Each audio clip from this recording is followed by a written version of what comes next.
You ever notice how love behaves exactly like that one app you swear you're going to delete, but never do? Like you uninstall it dramatically at 3 a.m., swear you're done, wake up the next morning, and boom, you're re-downloading it like nothing ever happened. That's love. That's the addiction we all keep going back to. Even when we already know the side effects include emotional headaches, sudden overthinking, and occasionally stalking someone's Instagram like a full-time job. But let's be real. Love is the only addiction where people proudly say, yeah, I'd absolutely do that again. Even though the last time it left them crying, binge-eating chips, and listening to sad songs that somehow feel like they were written specifically for their situation. I mean, you ever hear a song and think, yep, that's definitely about me. No doubt the singer was inspired by my breakup from 2019. The funny thing is, we don't even choose love. Love chooses us. One random moment, someone smiles at you too kindly, or compliments your stupid handwriting, or remembers your favorite snack, and suddenly your brain is like, this is it. This is my person, my soulmate, my reason for existence. Meanwhile, that person is just out here living their life, unaware that you have now built an entire imaginary future involving kids, a house, and matching coffee. But why does love feel like an addiction? Why do we get hooked so fast? Why do we keep going back even when we know it can sometimes be messy, confusing, or straight up disastrous? First of all, love releases chemicals, and not just one. Oh no, our brain throws a full part. Dopamine, serotonin,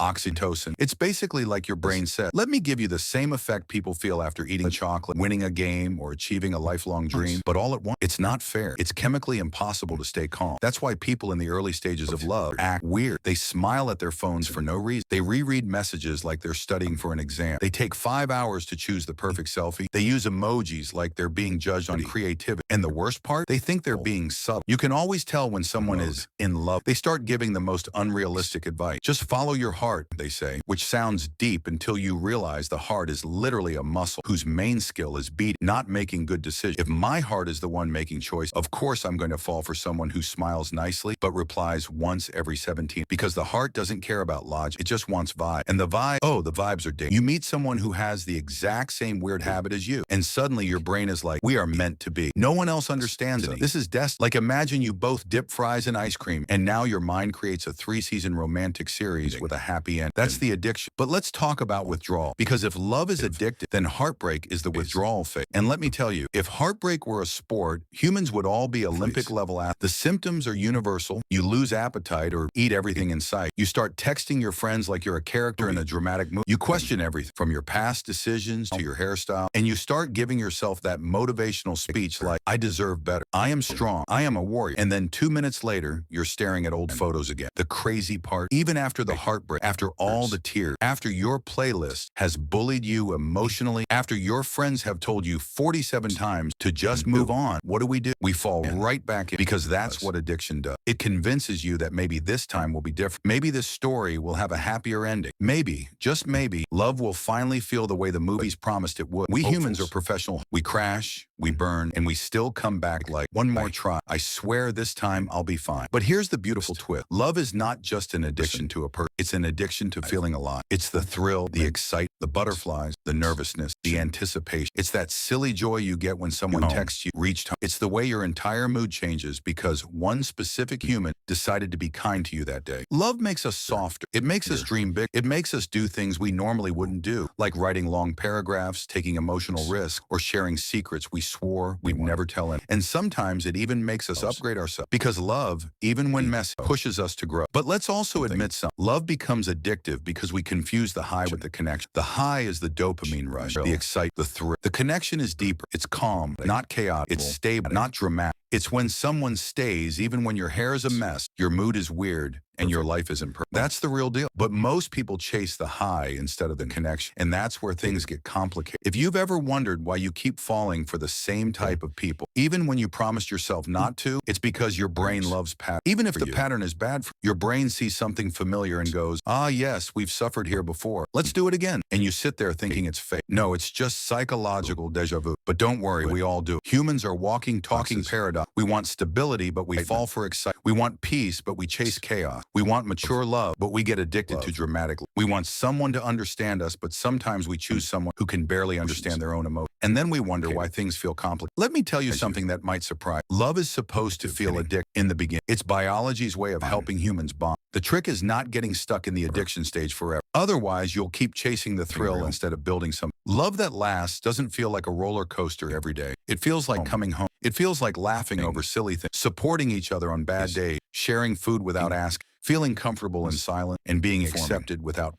It's the kind of love that doesn't need constant drama to feel alive. And that's the problem. We think a healthy love is boring. We think peace means no passion. We think comfort means settling. But no, real love is peaceful. Real love lets you sleep at night instead of keeping you awake, staring at the ceiling, overthinking every emoji someone used. We've been trained to see love as a wild storm, but actually, the love that stays is more like a quiet sunrise. Beautiful, consistent, warm, not loud, chaotic, not confusing. So yes, love is an addiction, but like every addiction, it depends on what you're consuming. Are you addicted to the rush or the truth, to the fantasy or the connection, to the attention or the person? Love becomes healthy when it stops being something you chase and starts being something you grow. At the end of the day, every one of us wants the same thing, to love deeply and to be loved without fear. And even though we may get hurt along the way, even though we may fall for the wrong people, even though we may get our hearts broken more times than we'd like, we still choose love because somewhere deep inside, we all believe that the right person will make the whole journey worth it. And honestly, that hope is what keeps us going. That tiny belief that one day the addiction will meet its cure. Not because we stop loving, but because we find someone who loves us back in the same intensity, honesty, and consistency. Until then, try not to fall for someone just because they remembered your favorite chip or do. Because honestly, that's how love works. Unexpected, irrational, and beautifully addictive.